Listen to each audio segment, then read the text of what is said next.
Dahil walang pasok si Natalie, ay siya na ang nagbantay ng karinderya dahil naglalaba ang kanyang ina.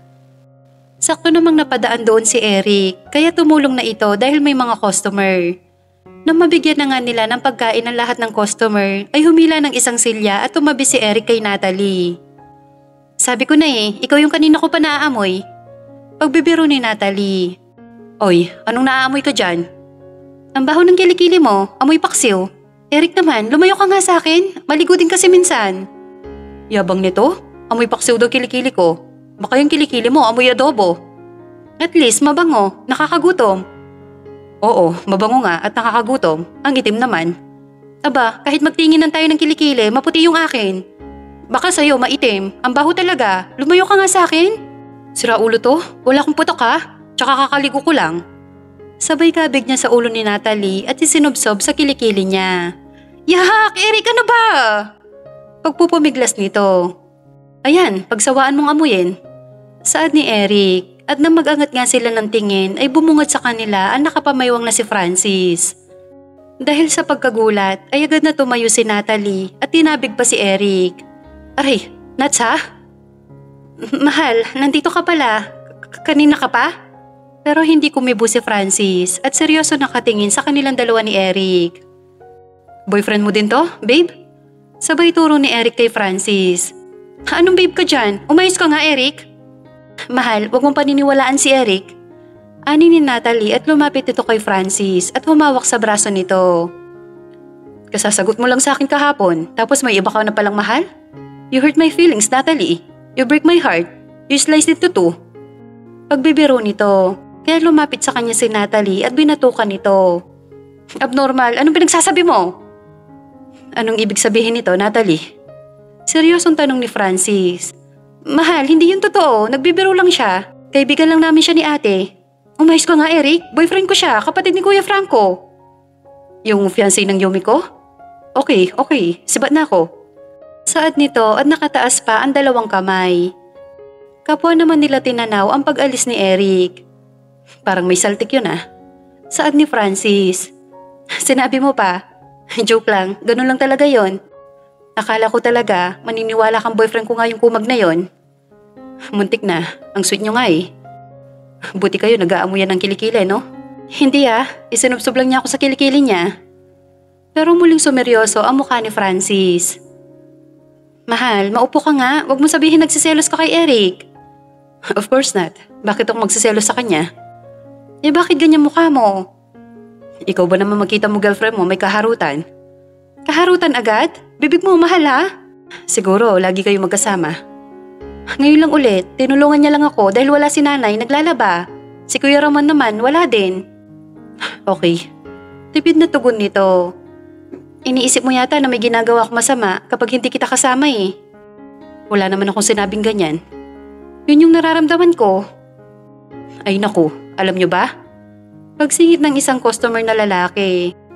Kaya napalingon dito sila Natalie at Francis. May kilala ko na naghiwalay kasi seloso yung boyfriend. Ay, oo kuya Jan, alam ko rin yan. Yan yung pinagseselosan yung best friend ng girlfriend niya, di ba? Tapos yun yung pinag-aawayan nila kaya sila naghiwalay. Sabay sulyap niya kay Francis.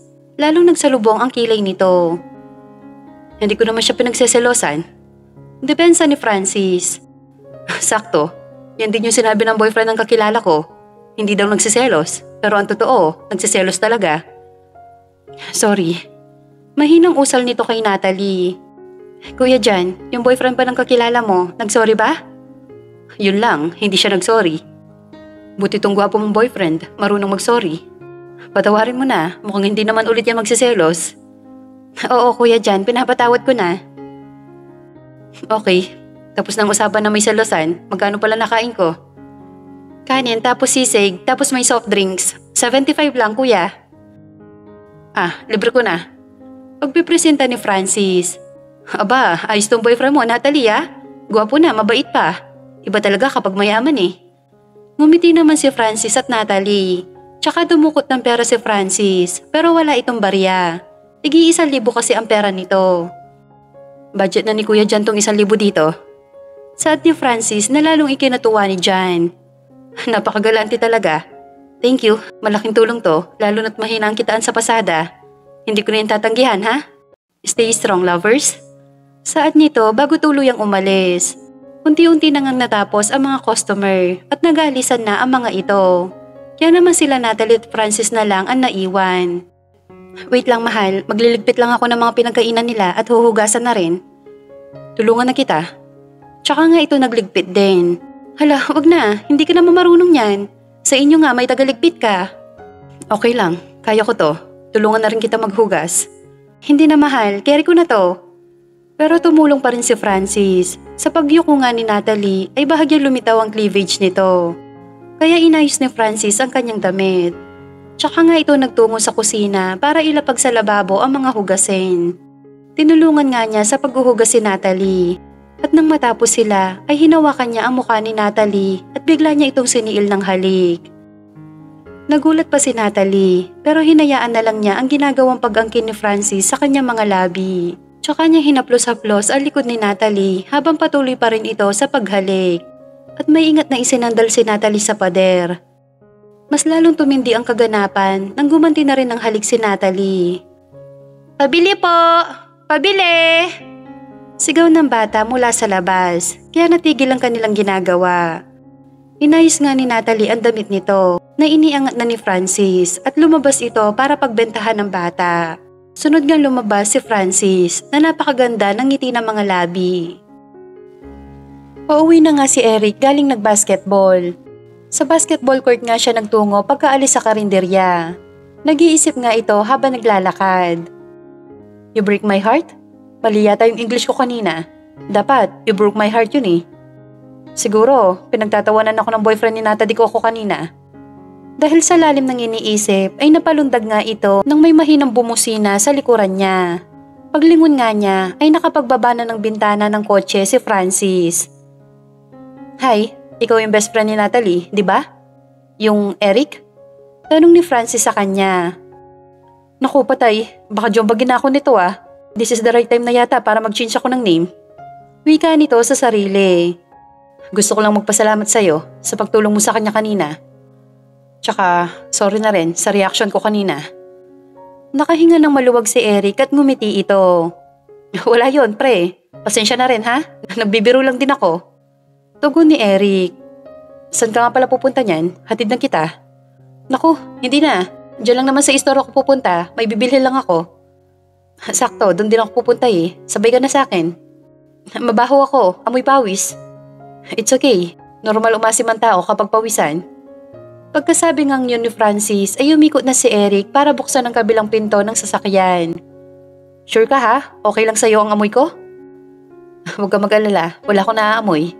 Nakangitin tugon ni Francis, kaya nangiti na lang din si Eric. Ilang buwan na pala kayo ni Natalie? Wala pa, weeks pa lang kami. Ah, first boyfriend ka niyan? Oo nga eh, first kiss din. Di mo sure? Tugon ni Eric, kaya napatingin sa kanya si Francis. Joke lang. Palabiro ka ha, hanggang kasama ng kagaya mo. Kaya hindi ako magtataka kung bakit kaibigan mo yung magkapatid. Oo nga eh, matagal ko na din kaibigan yung dalawa. Mga bata pa lang kami. Nakwento nga sa akin ni Yumi. Wow, naikukwento din pala ako ni Yumi sa inyo? Oo naman. Hinilig naman si Eric pero hindi niya yun pinahalata kay Francis. Nang may madaanan nga silang grocery ay pumarada sila tsaka sabay na bumaba. Ano palang bibilhin mo dito? Tanong ni Eric. Secret. Tugon nito. At nang makapasok nga sila ay laking gulat ni Eric nang makita ang dinakma ni Francis. Teka, napkin yan pre, nireregla ka? Medyo malakas ang boses nito kaya napatakip ng mukha si Francis habang natatawa. Ako talaga? Para kay Nats to. Aba, nakakatuwa ka naman. Buti kaya mong bumili ng napkin. May dalaw pala siya ha? Oo naman, kahit first time ko tong gagawin. Wala pang dalaw, masakit daw yung puso niya eh. Eh, alam ko kapag masakit yung puso ng babae, malapit ng datnan. Kasi ganun si mami eh. Tumangutango naman si Eric. Ano kaya maganda? Itong whisper o modest? Ibig mo bang sabihin, yung madikit ba? Para tayong tanga dito. Bahala na nga, kuhanin ko na lang tong dalawa na to. Yan lang bang bibilhin mo? Titingin pa ako dito. Bibilhan ko na rin siya ng chocolates. Sige, ako din, bibili na ng sa akin. Pagkatapos nga nilang bumili ay bumalik sila ng karinderya. Nandoon pa naman si Natalie. Nagtutulakan pa nga ang dalawa kung sino mag-aabot sa kanya ng mga binili ni Francis. Ikaw na mag-abot, iaabot mo lang naman. Kanina nga binili mo, hindi ka nahiya. Ani ni Eric. Ano ba kasi yon? Tsaka himala, friends na kayo. Hindi mo na itatanong, kami na ng boyfriend mo. Tugon ni Eric. Sira, bakit kayo bumalik? Akala ko mahal, uuwi ka na. May binili lang ako para sa'yo. Tsaka nga nito iniabot ang mga pinamili niya. Natawa naman si Natalie na makita ang dalawang magkaibang brand ng napkin sa supot. Binilhan mo talaga ako, mahal? Ngumiti at tumango naman si Francis. Ang sweet, no? Tinatanong pa nga sa akin kung ano daw mas maganda. Sabi ko, ako ang mas maganda. Baliw talaga to. Mahal, thank you ha. Na-appreciate ko to. Walang anuman, mahal. Basta ikaw. May kasama kayong single. Baka naman pwedeng bawasan ang pagiging sweet nyo dyan. Natawa naman ang dalawa. Nga pala, uwi na din ako. Tugon ni Eric. Sige na, uwi ka na. Bye. Tugon ni Natalie. Ayun eh. Tuwang-tuwa? Tuwang-tuwa? Aalis na talaga ako. Baka magkiskis pa kayo. Loko-loko. Nasimula na pre. Itutuloy na lang. Naputol ba kanina? Si Mahalo, parang tanga. Ani ni Natalie. Oo, may batang bumili eh. Ay, istorbo pala. O siya, ituloy niyo na. Sibat na ako. Sige,